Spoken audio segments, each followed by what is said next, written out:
ಅದು ಶಾಲೆಯಲ್ಲಿ ಓದುವಾಗ ಅನಿಸುತ್ತಿತ್ತು, ಯಾರಿಗೆ ಬೇಕು ಈ ಓದುವಂತಹ ಕಷ್ಟ ಎಂದು.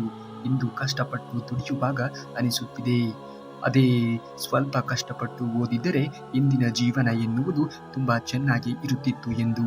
ಹಾಗಾಗಿ ಯಾವ ಸಮಯದಲ್ಲಿ ಯಾವ ಸಂದರ್ಭದಲ್ಲಿ ಏನನ್ನ ಮಾಡಬೇಕೋ ಅದನ್ನು ಚೆನ್ನಾಗಿಯೇ ಮಾಡುವುದನ್ನು ಕಲಿತುಕೊಳ್ಳಿ. ಇಂದು ನೀವು ಚೆನ್ನಾಗಿ ಓದಿಕೊಂಡಾಗ ನಾಳೆ ನಿಮ್ಮ ಭವಿಷ್ಯ ಎನ್ನುವುದು ಉಜ್ವಲವಾಗಿ ಇರುವುದಕ್ಕೆ ಸಾಧ್ಯವಾದೀತು. ಬೆನ್ನ ಹಿಂದೆ ಟೀಕಿಸುವವರು ಬಗ್ಗೆ ಎಂದಿಗೂ ಕೂಡ ಚಿಂತನೆಗಳನ್ನು ಮಾಡುವುದಕ್ಕೆ ಹೋಗಬೇಡಿ. ಏಕೆಂದರೆ ನಿಮ್ಮ ಮುಂದೆ ಮಾತನಾಡುವ ಯೋಗ್ಯತೆ ಅವರಿಗೆ ಇರುವುದೇ ಇಲ್ಲ. ಹಾಗಾಗಿಯೇ ಬೆನ್ನ ಹಿಂದೆ ಮಾತನಾಡುತ್ತಾರೆ. ಅಂಥವರ ಬಗ್ಗೆ ಎಂದಿಗೂ ಕೂಡ ತಲೆಯನ್ನು ಕೆಡಿಸಿಕೊಳ್ಳುವುದಕ್ಕೆ ಹೋಗಲೇಬೇಡ. ಕೊಚ್ಚೆ ನೀರು ಹರಿದರೂ ಗಿಡ ತನ್ನ ಬೆಳವಣಿಗೆ ನಿಲ್ಲಿಸಲ್ಲ. ಹಾಗೆಯೇ ಯಾರೋ ಕೊಚ್ಚೆ ಬಾಯಿ ಇರುವವರು ನಿಮ್ಮ ಬಗ್ಗೆ ಏನೋ ಅಂದರು ಅಂತ ನೀವು ನಿಮ್ಮ ಜೀವನವನ್ನು ನಿಲ್ಲಿಸಬೇಡಿ. ಗೊತ್ತಲ್ಲ, ಕೊಚ್ಚೆ ನೀರಿಗೆ ಕೊಚ್ಚೆಯಲ್ಲಿಯೇ ಇರುತ್ತದೆ ಎನ್ನುವುದು. ಒಂದು ನೋವಿನಿಂದ 1000 ಹನಿ ಕಣ್ಣೀರನ್ನು ಹಾಕಿದೆ ಎಂದು ನೊಂದುಕೊಳ್ಳಬೇಡ. ಆ ಒಂದು ನೋವಿನಿಂದ ಲಕ್ಷಗಟ್ಟಲೆ ಅನುಭವವನ್ನು ಪಡೆದೆ ಎಂದು ಖುಷಿಯನ್ನು ಪಡು. ಆ ಅನುಭವಗಳೇ ನಿನ್ನ ಉನ್ನತವಾಗಿರುವಂತಹ ಜೀವನದ ದಾರಿಗೆ ಸ್ಫೂರ್ತಿಯಾಗುತ್ತದೆ ಎನ್ನುವುದನ್ನು ಮರೆಯಬೇಡ. ಜೀವನ ಹೇಗಿರಬೇಕು ಅಂದರೆ, ನಾವು ಹುಟ್ಟಿದರೆ ತಾಯಿ ಸಂತೋಷವನ್ನು ಪಡುವಂತೆ ಇರಬೇಕು, ಬೆಳೆದರೆ ತಂದೆ ಆನಂದಿಸುವಂತೆ ಇರಬೇಕು, ಬಾಳಿದರೆ ಸಮಾಜವು ಸಂಭ್ರಮಿಸುವಂತೆ ಇರಬೇಕು, ಸತ್ತರೆ ಸ್ಮಶಾನವೂ ಕೂಡ ಕಣ್ಣೀರನ್ನು ಇಡುವಂತೆ ಇರಬೇಕು. ಆ ರೀತಿಯ ಜೀವನವನ್ನು ನಾವು ನಡೆಸುವುದನ್ನು ಕಲಿತುಕೊಳ್ಳಬೇಕು. ಕಾಲಿನ ಕೆಳಗೆ ಇರುವಂತಹ ಧೂಳನ್ನು ಕೇವಲವಾಗಿ ನೋಡಬೇಡಿ. ಕಣ್ಣಲ್ಲಿ ಬಿದ್ದಾಗಲೇ ಗೊತ್ತಾಗುವುದು ಧೂಳಿನ ಬೆಲೆ ಏನು ಎನ್ನುವುದು. ಹಾಗೆಯೇ ಯಾರನ್ನೂ ಕೂಡ ಕೇವಲವಾಗಿ ಕೀಳಾಗಿ ನೋಡುವುದಕ್ಕೆ ಹೋಗಬೇಡಿ. ಎಲ್ಲರಿಗೂ ಒಂದು ಗೌರವ ಎನ್ನುವುದು, ಬೆಲೆ ಎನ್ನುವುದು ಇದ್ದೇ ಇರುತ್ತದೆ. ಅದು ಗೊತ್ತಾಗುವುದು ಸಮಯ ಸಂದರ್ಭ ಎನ್ನುವುದು ಬಂದಾಗ ಮಾತ್ರ. ಜೀವನದಲ್ಲಿ 2 ರೀತಿಯ ಹಸಿವು ಇರುತ್ತದೆ. ಒಂದು ಹೊಟ್ಟೆ ಹಸಿವು, ಇನ್ನೊಂದು ಪ್ರೀತಿಯ ಹಸಿವು. ಹೊಟ್ಟೆ ಹಸಿವು ಯಾರು ಬೇಕಾದರೂ ಕೂಡ ನೀಗಿಸಬಹುದು. ಆದರೆ ಪ್ರೀತಿಯ ಹಸಿವು ನಮ್ಮನ್ನು ಪ್ರೀತಿಸಿದವರಿಂದಲೇ ಮಾತ್ರ ಅದನ್ನು ನೀಗಿಸುವುದಕ್ಕೆ ಸಾಧ್ಯ. ನಗುವ ಮೊಗದಲ್ಲಿ ಬೆಟ್ಟದಷ್ಟು ನೋವಿದೆ, ನೋವಿರುವ ಮನದಲ್ಲಿ ಕಾಣದಷ್ಟು ಕನಸಿದೆ. ಕನಸ ಕಾಣುವ ಹಾದಿಯಲ್ಲಿ ಕಂಡರಿಯದೇ ಇರುವಂತಹ ಛಲವಿದೆ. ಛಲವಿರುವ ಜೀವನದಲ್ಲಿ ಗುರಿ ಮುಟ್ಟುವ ಒಲವಿದೆ. ಇದು ನಿಮ್ಮ ಜೀವನ. ನೀವು ಹೇಗೆ ರೂಪಿಸಿಕೊಳ್ಳುತ್ತೀರಿಯೋ ಆ ರೀತಿಯಾಗಿರುವಂತಹ ಜೀವನ ಎನ್ನುವುದು ಸೃಷ್ಟಿಯಾಗಿರುವುದು. ಶ್ರೀಮಂತ ಅಂದರೆ ಕೋಟಿ ಇದ್ದವನಲ್ಲ, ನೆಮ್ಮದಿಯಿಂದ 2 ಹೊತ್ತು ಊಟ ಮಾಡುವವನೇ ನಿಜವಾದ ಶ್ರೀಮಂತ. ನೀರಿನ ಲೋಟದಲ್ಲಿ ನೊಣ ಬಿದ್ದರೆ ನೀರು ಚೆಲ್ಲುತ್ತೇವೆ, ತುಪ್ಪದ ಗಡಿಗೆಯಲ್ಲಿ ನೊಣ ಬಿದ್ದರೆ ನೊಣವನ್ನು ಎತ್ತಿ ಬಿಸಾಕುತ್ತೀವಿ. ಇಷ್ಟೇ ಜೀವನ. ನಮಗೆ ಯಾವುದು ಅವಶ್ಯಕತೆ ಇರುತ್ತದೆಯೋ ಅದನ್ನು ಉಳಿಸಿಕೊಳ್ಳುತ್ತೇವೆ, ಅವಶ್ಯಕತೆ ಯಾವುದು ಇರುವುದಿಲ್ಲವೋ ಅದನ್ನು ಒಗೆದು ಬಿಡುತ್ತೇವೆ.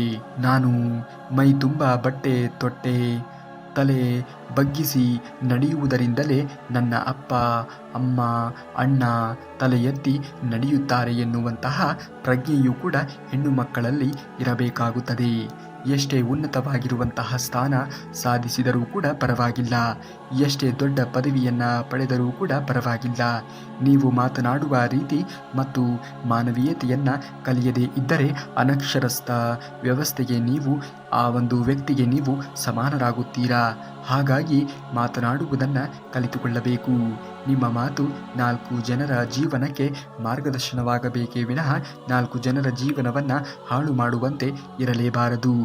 ಬರೀ ಹಣವನ್ನು ಸಂಪಾದನೆ ಮಾಡುವುದಕ್ಕೆ ಮಾತ್ರವೇ ಜೀವಿಸಬೇಡ. ನೀನು ಸತ್ತಾಗ ನಿನ್ನನ್ನು ಕರೆದುಕೊಂಡು ಹೋಗುವಂತಹ ಮಾಯಾನು ಕೂಡ ನೀನು ಕೊಡೋ ಲಂಚವನ್ನು ಸ್ವೀಕರಿಸುವುದಿಲ್ಲ. ನೀನು ಮಾಡಿರುವ ಪಾಪ ಪುಣ್ಯವನ್ನು ಮಾತ್ರ ನೋಡುತ್ತಾರೆ. ಹಾಗಾಗಿ ಪ್ರಜ್ಞೆ ಎನ್ನುವುದು ಇರಲಿ.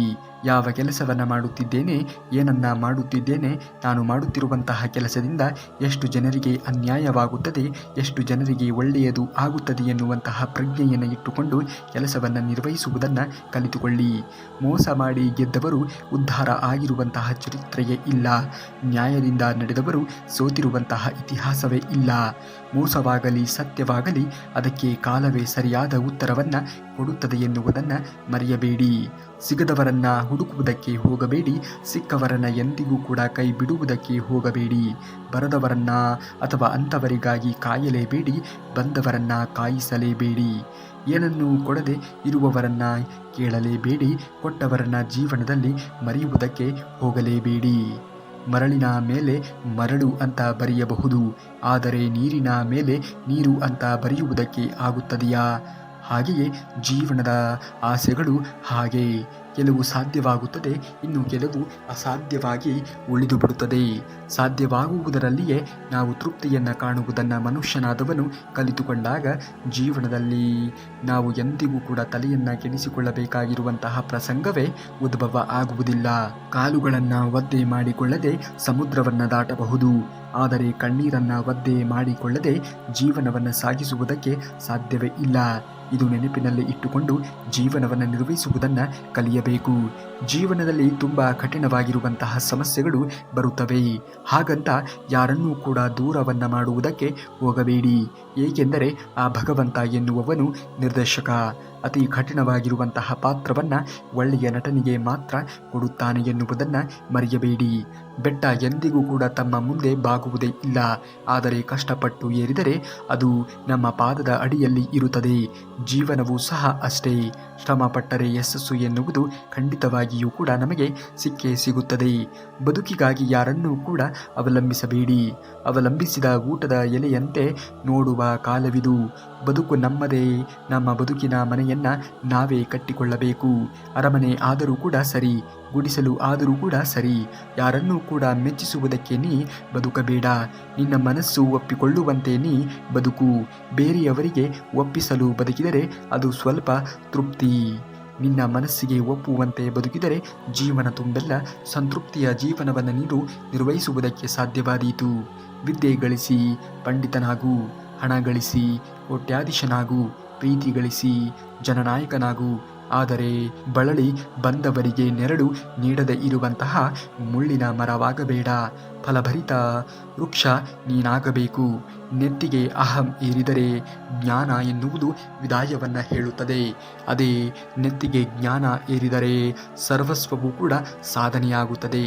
ಹಾಗಾಗಿ ನೆತ್ತಿಗೆ ಜ್ಞಾನ ಏರಬೇಕೇ ಹೊರತು ಅಹಂ ಎಂದಿಗೂ ಕೂಡ ಏರುವುದಕ್ಕೆ ಹೋಗಲೇಬಾರದು. ಅಂದ ನೋಡಿ ಪ್ರೀತಿ ಮಾಡುವವರಿಗೆ ಪ್ರತಿದಿನ ಹೃದಯದಲ್ಲಿ ಒಬ್ಬರು ಇರುತ್ತಾರೆ, ಆದರೆ ಮನಸ್ಸು ನೋಡಿ ಪ್ರೀತಿ ಮಾಡುವವರಿಗೆ ಹೃದಯದಲ್ಲಿ ಒಬ್ಬರೇ ಇರುತ್ತಾರೆ ಎನ್ನುವುದನ್ನು ಮರೆಯುವುದಕ್ಕೆ ಹೋಗಲೇಬೇಡಿ. ನಿಮ್ಮ ಜೀವನವಿದು. ನೀವು ನಿಮ್ಮ ಜೀವನವನ್ನು ಯಾವ ರೀತಿಯಾಗಿ ಸೃಷ್ಟಿ ಮಾಡಿಕೊಳ್ಳುತ್ತೀರಿಯೋ ನಿಮ್ಮ ಜೀವನ ಎನ್ನುವುದು, ನಿಮ್ಮ ಜೀವನ ಶೈಲಿ ಎನ್ನುವುದು ಅದೇ ರೀತಿಯಾಗಿ ಸೃಷ್ಟಿಯಾಗುವುದು. ಸಿಹಿಯಾದ ಹಣ್ಣನ್ನು ಕೊಡುವಂತಹ ಮರವೇ ಜನರಿಂದ ಹೆಚ್ಚು ಕಲ್ಲೇಟನ್ನು ತಿನ್ನುವುದು. ಹಾಗೆಯೇ ಉಪಕಾರ ಮಾಡುವಂತಹ ಜನರಿಗೆ ಹೆಚ್ಚು ಹೆಚ್ಚು ಕಷ್ಟ, ನಿಂದನೆ, ಆಪಾದನೆಗಳು ಬರುವುದು. ಹಾಗಾಗಿ ಜೀವನದಲ್ಲಿ ಏನೇ ಬಂದರೂ ಕೂಡ ಎಲ್ಲವನ್ನ ಮೆಟ್ಟಿ ನಡೆಯುವುದನ್ನು ಮನುಷ್ಯನಾದವನು ಕಲಿತುಕೊಳ್ಳಬೇಕು. ಜೀವನದಲ್ಲಿ ನೀನು ಗೆದ್ದರೆ ನೀನು ಯಾರು ಅಂತ ಎಲ್ಲರಿಗೂ ಕೂಡ ಗೊತ್ತಾಗುತ್ತದೆ. ಜೀವನದಲ್ಲಿ ನೀನು ಸೋತರೆ ನಿನ್ನವರು ಯಾರು ಅಂತ ನಿನಗೆ ಗೊತ್ತಾಗುತ್ತದೆ. ಇಷ್ಟೇ ಈ ಜೀವನ. ಜೀವ ಹೋದರೆ ಮಾತ್ರ ಸಾವಲ್ಲ. ಸಾವು ಬಯಸದೆ ಸ್ನೇಹ, ಪ್ರೀತಿ ನಮಗೆ ಸಿಗದೆ ಇದ್ದಾಗ ಆಗುವಂತಹ ನೋವು ಇದೆಯಲ್ಲ, ಅದೇ ಒಂದು ರೀತಿಯ ನಿಜವಾದ ಸಾವು ಇದ್ದಂತೆ. ಹಣದಿಂದ ಬರುವಂತಹ ಪ್ರೀತಿ ದೀಪದ ತರಹ, ಎಣ್ಣೆ ಇರುವವರೆಗೆ ಮಾತ್ರ ಬೆಳಕನ್ನು ಕೊಡುತ್ತದೆ. ಆದರೆ ಮನಸ್ಸಿನಿಂದ ಬರುವಂತಹ ಪ್ರೀತಿ ಸೂರ್ಯನ ತರಹ, ಸೃಷ್ಟಿ ಇರುವವರೆಗೆ ಬೆಳಕನ್ನು ಕೊಡುತ್ತದೆ. ಹಾಗಂತ ನೀವು ಯಾರಿಗೂ ಕೂಡ ಅವಲಂಬಿತವಾಗಿ ಜೀವನವನ್ನು ನಿರ್ವಹಿಸುವುದಕ್ಕೆ ಹೋಗಲೇಬೇಡಿ. ನೀನು ಎಲ್ಲವನ್ನ ನಿಯಂತ್ರಿಸಲು ಕಲಿತ ಕ್ಷಣದಲ್ಲಿ ಮನಃಶಾಂತಿ ನಿನ್ನನ್ನು ದೂರವಾಗುತ್ತದೆ. ನಿನ್ನ ಚಿಂತನೆಯಲ್ಲಿ ನಿನ್ನ ಪಾದಗಳ ಬಳಿ ಇಡು. ನಾನು ನಿನ್ನ ಜೀವನದಲ್ಲಿ ಸುಗಮಗೊಳಿಸುತ್ತೇನೆ ಎಂದು ಹೇಳುತ್ತಾನೆ ಶ್ರೀಕೃಷ್ಣ ಪರಮಾತ್ಮ. ಕೃಷ್ಣ ಪರಮಾತ್ಮನನ್ನು ನಂಬಿ ಜೀವನವನ್ನು ಮಾಡಿ, ಎಲ್ಲವೂ ಕೂಡ ಒಳ್ಳೆಯದೇ ಆಗುತ್ತದೆ. ಕನಸು ನೂರಾರು ಇದ್ದರೆ ಏನಂತೆ, ಮನಸ್ಸು ಒಂದೇ ಇರಲಿ.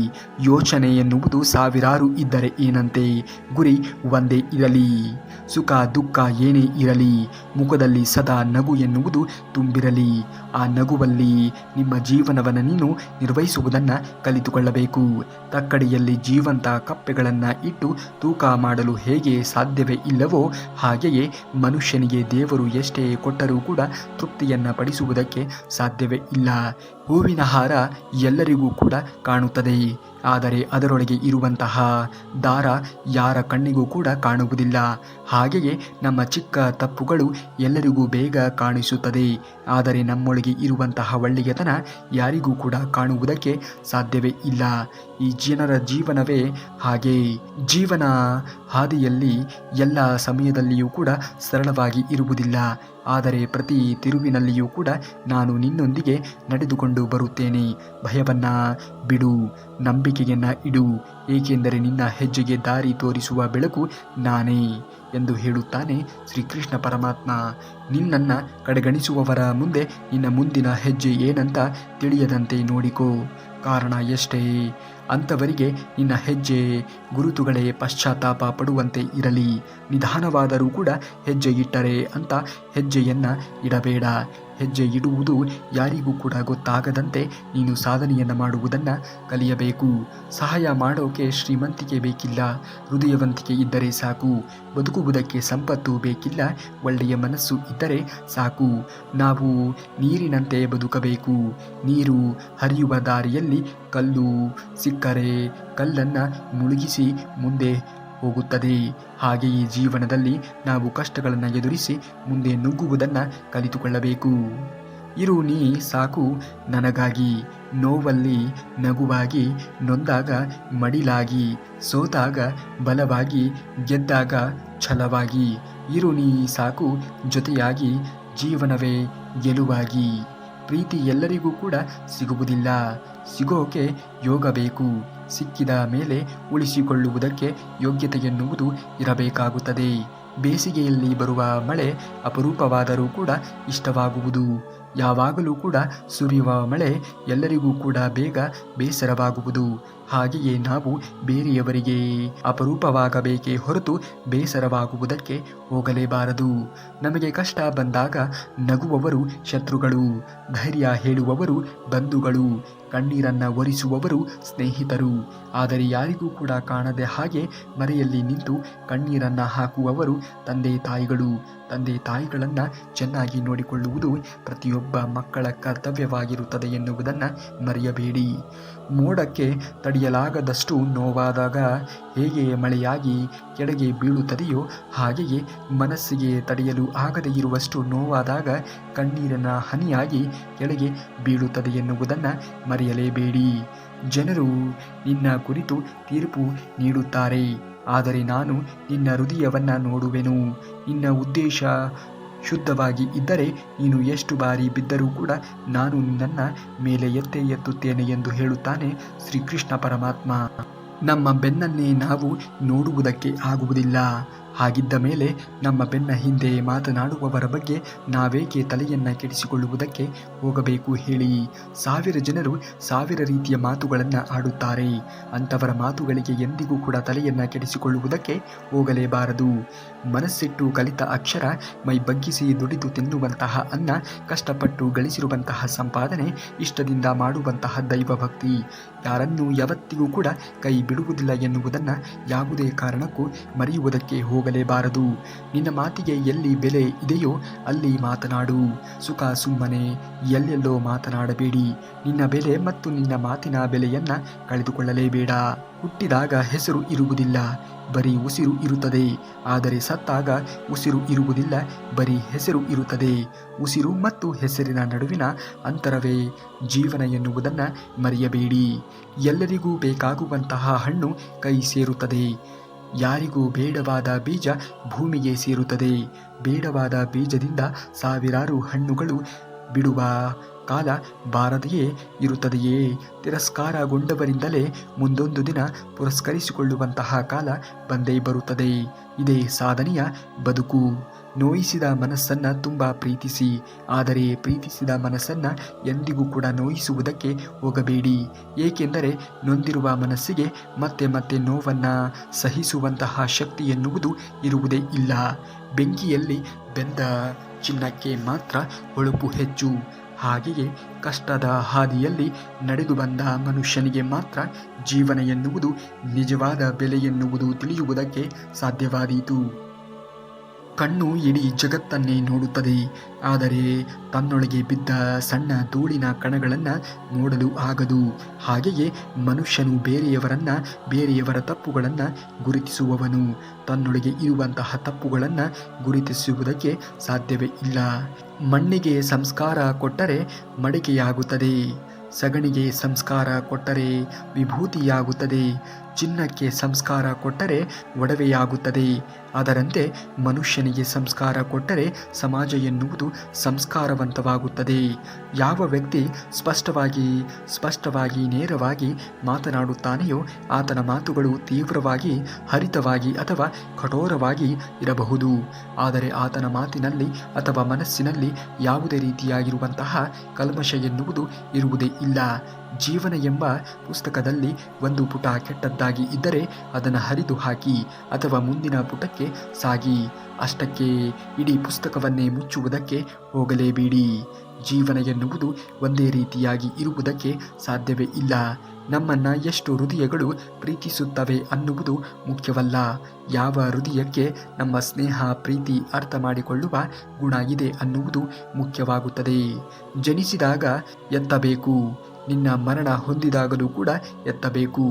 ಇನ್ನು ಮಧ್ಯೆ ಸ್ವಲ್ಪ ನಡೆದಾಡುತ್ತೀಯಾ ಅನ್ನುವ ಕಾರಣಕ್ಕೆ ಅಹಂಕಾರವನ್ನು ಏಕೆ ಪಡುವುದಕ್ಕೆ ಹೋಗುತ್ತೀಯಾ? ಪ್ರತಿಯೊಂದು ಕತ್ತಲೆ ಮನೆಗೂ ಕೂಡ ಬೆಳಕಿನ ದಾರಿಗಾಗಿ ಒಂದು ಕಿಟಕಿ ಎನ್ನುವುದು ಇದ್ದೇ ಇರುತ್ತದೆ. ಅದೇ ರೀತಿ ನಮ್ಮ ಕಷ್ಟದ ಜೀವನದಲ್ಲಿಯೂ ಕೂಡ ಸುಖದ ದಾರಿಗಾಗಿ ಒಂದು ದಾರಿ ಎನ್ನುವುದು ಇದ್ದೇ ಇರುತ್ತದೆ. ಕಾಯುವಂತಹ ತಾಳ್ಮೆ ಎನ್ನುವುದು ಇರಬೇಕು ಅಷ್ಟೇ. ಸುಂದರವಾಗಿರುವಂತಹ ಜಗದಲ್ಲಿ ಸುಂದರವಾಗಿರುವಂತಹ ರೂಪಗಳನ್ನು ಹುಡುಕಬಹುದು, ಆದರೆ ಸುಂದರವಾಗಿರುವಂತಹ ಮನಸ್ಸುಗಳನ್ನು ಹುಡುಕುವುದಕ್ಕೆ ಸಾಧ್ಯವಿಲ್ಲ. ರೂಪಕ್ಕೆ ತಕ್ಕಂತೆ ಗುಣ ಇರುವುದಿಲ್ಲ, ಗುಣಕ್ಕೆ ತಕ್ಕಂತೆ ರೂಪ ಇರುವುದಿಲ್ಲ.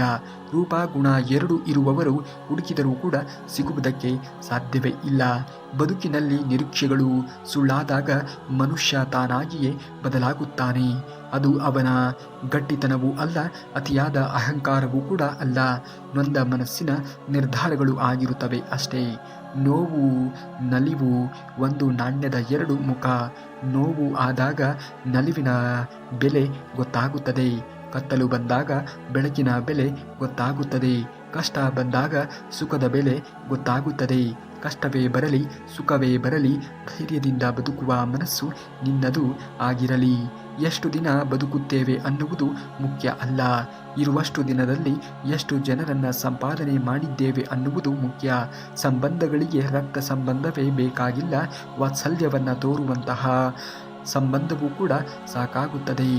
ಪ್ರೀತಿ ಮಾಡುವುದು ದೊಡ್ಡದ್ದಲ್ಲ, ಅದನ್ನು ಉಳಿಸಿಕೊಳ್ಳುವುದು ದೊಡ್ಡದ್ದು. ಪ್ರೀತಿ ಉಳಿಯಬೇಕು ಅಂದರೆ ಅಲ್ಲಿ ತಾಳ್ಮೆ, ಪ್ರೀತಿ, ಅರ್ಥ ಮಾಡಿಕೊಳ್ಳುವ ಮನಸ್ಸು ತುಂಬಾ ಮುಖ್ಯವಾಗುತ್ತದೆ.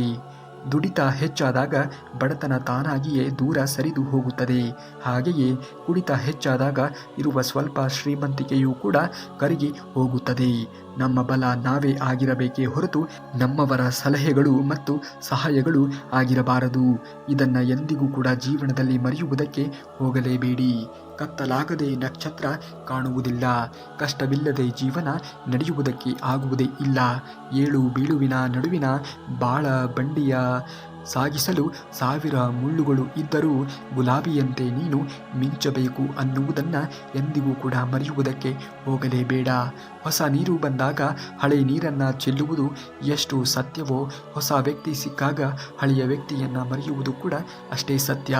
ದುಡ್ಡು ಕೊಟ್ಟು ಹಾಸಿಗೆಯನ್ನು ತೆಗೆದುಕೊಳ್ಳಬಹುದು, ಆದರೆ ನಿದ್ರೆಯನ್ನು ಅಲ್ಲವೇ ಅಲ್ಲ. ಐಷಾರಾಮಿ ಬದುಕು ಕಟ್ಟಿಕೊಳ್ಳಬಹುದು, ಆದರೆ ನೆಮ್ಮದಿಯನ್ನು ಅಲ್ಲ. ಒಟ್ಟಿನಲ್ಲಿ ಆಸ್ತಿ ಇದ್ದರೂ ಕೂಡ ಮನಸ್ಸಿಗೆ ನೆಮ್ಮದಿ ಇಲ್ಲದೆ ಇದ್ದರೆ ಬದುಕು ಎನ್ನುವುದು ಶೂನ್ಯವಾಗುತ್ತದೆ ಎನ್ನುವುದನ್ನು ಮರೆಯುವುದಕ್ಕೆ ಹೋಗಲೇಬೇಡಿ. ಈ ಜೀವನವೇ ಹಾಗೇ. ಬಲಿ ಮಹಾರಾಜನ ಅನ್ಯಾಯಗಳನ್ನು ಸದೆಬಡಿಯಲು ಮಹಾವಿಷ್ಣು ವಾಮನ ಅವತಾರವೆತ್ತ ಅರಸನ ಅಂತ್ಯ ಮಾಡಿದ. ಹಾಗೆಯೇ ನಮ್ಮ ಜೀವನದಲ್ಲಿಯೂ ಕೂಡ ಒಮ್ಮೊಮ್ಮೆ ಹಲವಾರು ರೀತಿಯ ಘಟನೆಗಳು ಬರುತ್ತವೆ. ವಾಮನ ರೀತಿಯಲ್ಲಿ ನಾವು ಕೂಡ ಕೆಲವೊಮ್ಮೆ ನಮ್ಮ ಅವತಾರಗಳನ್ನು ಬದಲಾಯಿಸಿಕೊಳ್ಳಬೇಕು. ಮೋಸ ಮಾಡಲು ನಂಬಿಕೆಯನ್ನು ಉಪಯೋಗಿಸಬೇಡಿ. ಸಮಯ ಕಳೆಯಲು ಪ್ರೀತಿಯನ್ನು ಬಳಸಿಕೊಳ್ಳಬೇಡಿ. ಭಾವನೆಗಳ ಜೊತೆಗೆ ಆಟ ಆಡುವುದಕ್ಕೆ ಹೋಗಬೇಡಿ. ಎಲ್ಲರಿಗೂ ಅವರದ್ದೇ ಆಗಿರುವಂತಹ ವ್ಯಕ್ತಿತ್ವ ಇರುತ್ತದೆ ಎನ್ನುವುದನ್ನು ಮರೆಯಬೇಡಿ. ಅವರ ಜೀವನದ ಜೊತೆಗೆ ಆಟವಾಡುವುದಕ್ಕೆ ಹೋಗಲೇಬೇಡಿ. ಇದು ನಿಮ್ಮ ಕಳಕಳಿಯೂ ಕೂಡ ಆಗಿರಬೇಕು. ಈ ಸಮಾಜ ಎನ್ನುವುದು, ಈ ಪ್ರಪಂಚ ಎನ್ನುವುದು, ನೀನು ಯಾವ ರೀತಿಯಾಗಿ ಪ್ರಪಂಚದೊಂದಿಗೆ ವರ್ತನೆಯನ್ನು ಮಾಡುತ್ತೀಯೋ ನಿನ್ನ ಜೀವನದಲ್ಲಿಯೂ ಕೂಡ ಪ್ರಪಂಚ ಎನ್ನುವುದು ಅದೇ ರೀತಿಯಾಗಿರುವಂತಹ ವರ್ತನೆಯನ್ನು ಮಾಡುವಂತೆ ಸೃಷ್ಟಿ ಮಾಡುತ್ತದೆ. ಇದು ಎಂದಿಗೂ ಕೂಡ ತಪ್ಪಿದ್ದಲ್ಲ. ನೀವೇನಾದರೂ ಶ್ರೀಕೃಷ್ಣ ಪರಮಾತ್ಮನ ಭಕ್ತರೇ ಆಗಿದ್ದರೆ ತಪ್ಪದೆ ಈ ವಿಡಿಯೋಗೆ ಒಂದು ಲೈಕನ್ನು ಮಾಡಿ ಹಾಗೂ ಚಾನಲ್ನ ಸಬ್ಸ್ಕ್ರೈಬ್ ಮಾಡಿಕೊಳ್ಳಿ. ನಾವು ನಾಳೆಯ ಶ್ರೀಕೃಷ್ಣ ಪರಮಾತ್ಮನ ವಚನಾಮೃತದೊಂದಿಗೆ ಮತ್ತೆ ಭೇಟಿಯಾಗುತ್ತೇವೆ. ಅಲ್ಲಿಯವರೆಗೆ ಧನ್ಯವಾದ. ಕರುನಾಡಿಗೆ.